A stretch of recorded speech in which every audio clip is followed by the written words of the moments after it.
Assalamualaikum warahmatullahi wabarakatuh. Perkenalkan, nama saya Aulia Fathia Sehari dengan NIM 090206230119. Pada kesempatan kali ini, saya akan menjelaskan mengenai manajemen risiko pada mobile banking.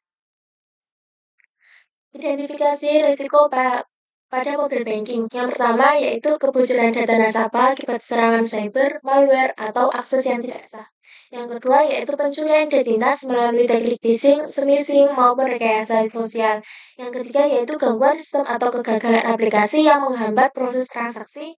Yang terakhir adalah kelalaian nasabah dalam menjaga kerahasiaan PIN, password, one-time password atau OTP, atau kesalahan input nomor rekening. Analisis resiko mobile banking. Untuk resiko kebocoran data akibat cyber, malware, atau aksi yang tidak sah memiliki probabilitas sedang tetapi berdampak tinggi.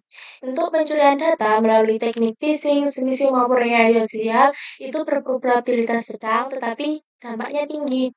Dan yang ketiga yaitu gangguan sistem atau kegagalan aplikasi itu memiliki probabilitas sedang dengan dampak yang sedang juga.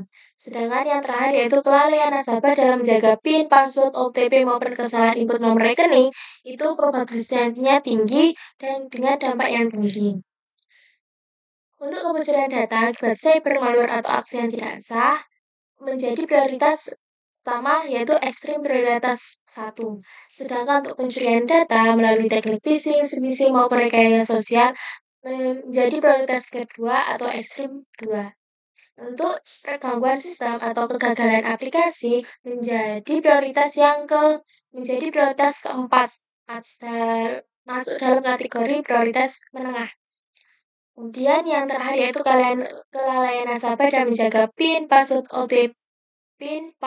OTP maupun kesalahan input nomor rekening menjadi prioritas ketiga masuk dalam prioritas tinggi. Strategi penanganan risiko.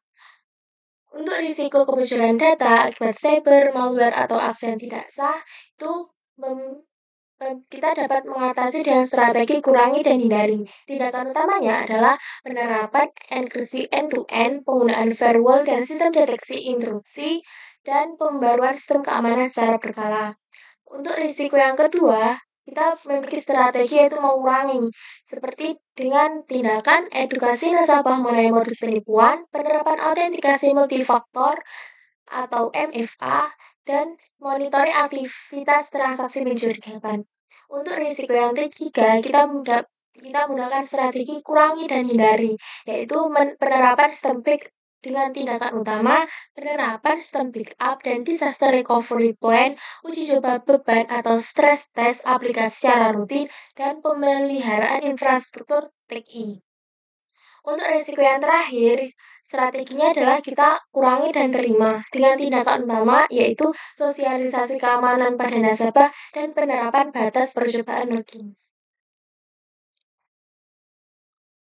Untuk memonitoring dari semua risiko tersebut, dari setiap risiko, untuk risiko yang pertama, kita melakukan monitoring keamanan dengan kegiatan utama yaitu implementasi sistem keamanan berlapis, pemantauan aktivitas jaringan, dan evaluasi kebijakan keamanan. Tujuannya adalah menjamin kerahasiaan data nasabah serta mencegah akses ilegal yang dapat merugikan bank maupun nasabah. Kemudian untuk risiko yang kedua, kita dapat memonitoring keamanan juga dengan kegiatan utamanya yaitu kampanye literasi digital, pengembangan fitur deteksi fraud, dan penanganan cepat laporan nasabah. Dengan tujuan meningkatkan kewaspadaan nasabah serta meminimalisasi potensi pencurian data dan dana. Untuk risiko yang ketiga, kita melakukan monitoring operasional dengan kegiatan utama yaitu pengujian sistem secara rutin, pemeliharaan server dan aplikasi, serta aktivitas sistem cadangan atau backup server dengan tujuan menjamin ketersediaan layanan mobile banking yang andal dan minimalisasi downtime. Untuk risiko yang terakhir, kita dapat melakukan monitoring operasional juga dengan kegiatan utama sosialisasi keamanan digital, pengembangan fitur notifikasi kesalahan input, dan peningkatan UX aplikasi. Tujuannya yaitu meningkatkan kesadaran nasabah serta mengurangi risiko kerugian akibat kelalaian penggunaan. Pihak-pihak yang perlu dilibatkan dalam proses manajemen risiko ini yang pertama yaitu ada divisi teknologi informasi atau IT security, peran utama yaitu menjamin keamanan aplikasi, jaringan, enkripsi, pemantauan ancaman cyber, serta patching system. Yang kedua yaitu divisi operasional perbankan. Peran utamanya adalah menangani kelancaran sistem, pemeliharaan aplikasi, backup, dan disaster recovery. Dan yang ketiga yaitu divisi kepatuhan atau compliance. Peran utamanya adalah memastikan kepatuhan pada regulasi OJK, BI, dan peraturan perlindungan data pribadi. Kemudian ada divisi manajemen risiko dan peran utama adalah melakukan identifikasi, analisis, pemantauan, serta mitigasi risiko mobile banking. Kemudian ada manajemen puncak atau top management dengan peran utama memberikan kebijakan strategis, dukungan sumber daya, serta memastikan implementasi manajemen risiko berjalan efektif. Yang selanjutnya, divisi yang terlibat adalah divisi customer service or call center dengan peran utama menangani laporan nasabah terkait gangguan, penipuan, atau masalah transaksi.